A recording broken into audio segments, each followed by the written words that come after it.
Give it up for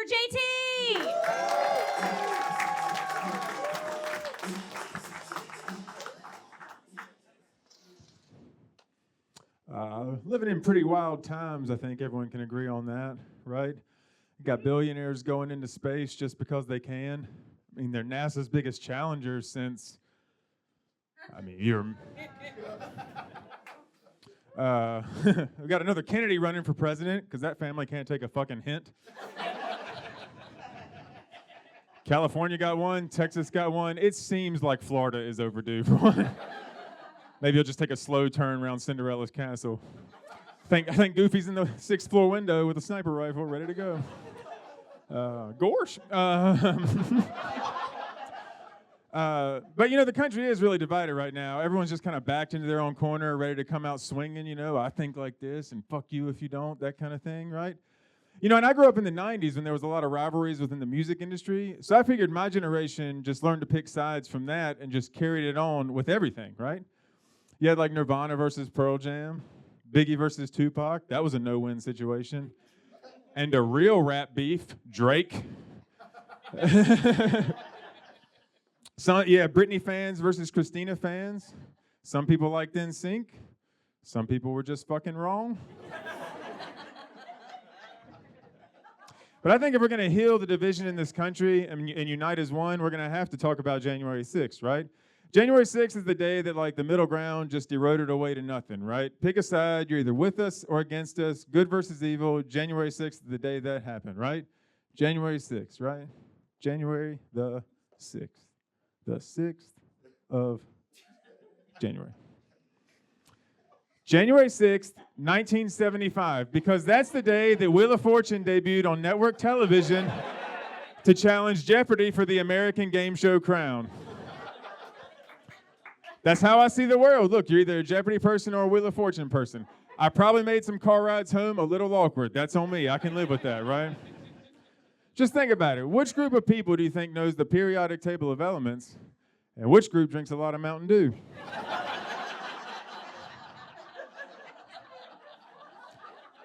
Which group do you think knows all the state capitals, and which group puts ketchup on everything and has a favorite vape flavor?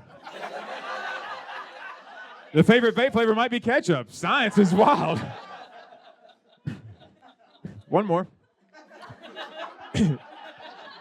Which group do you think knows all the World Series winners, and which group do you think thinks Y can never be a vowel because letters ain't gender fluid?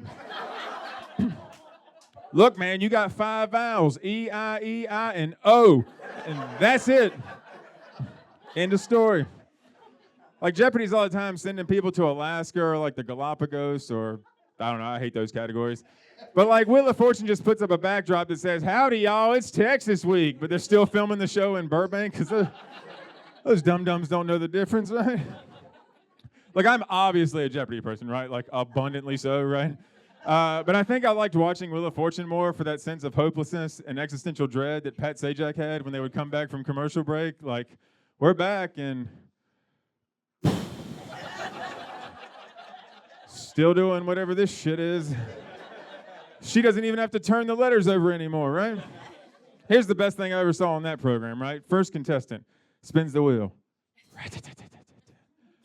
T. No T's.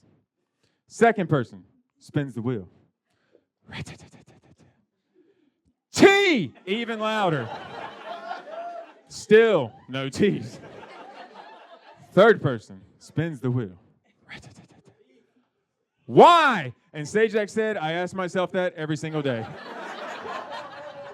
I thought he was going to kill himself on national TV, right? That's the greatest thing I've ever seen, and I have seen the Dave Matthews Band twice, all right? I thought he was going to rip one of the pegs off the wheel and stick it straight in his temple. That dude fought in Vietnam, right? That dude, I bet he regrets winning that Russian roulette tournament that got him on the last chopper out of Saigon, too. It just feels like you actually have to know things to be on Jeopardy and be good at Jeopardy, right? You barely need to know the alphabet to be good at Wheel of Fortune, right? Remember Wordle when that was stealing everybody's data? You had to go into that. You had to go into that one cold, right? With just an open guess, right? If you get to the finals of Wheel of Fortune, they give you R.L. Stein to go on. Though I will say this, right? You don't have to be that smart to host Jeopardy, because this is true. One of Alex Trebek's doctors was failed Senate candidate and shit enthusiast Dr. Oz. Yeah, gonna take karma for 2,000 on that one, Alex. Make it a true daily double.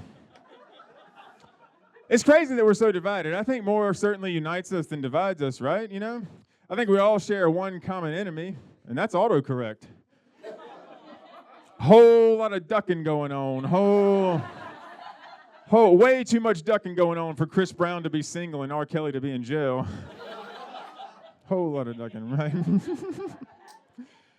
Here's my favorite autocorrect story, right? My mom sent me a text. She was asking me some question. Don't remember what it was. I was going to respond in the affirmative with the 3-letter word, yup. And I got to the Y, U, and autocorrect's top suggestion was Yugoslavia.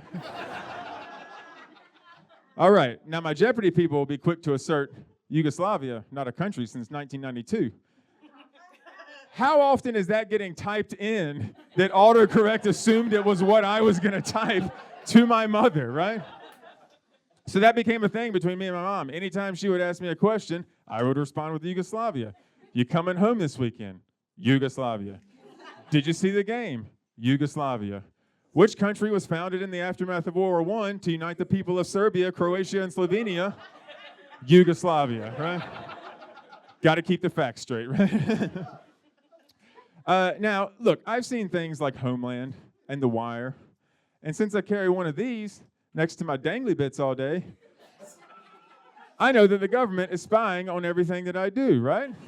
So that means in the depths of some dank, smoky government building, there's a guy surrounded by chalkboards connected with red yarn trying to figure out why this mother-son duo from Greensboro, North Carolina is trying to reunify the Balkans under the red flag of communism.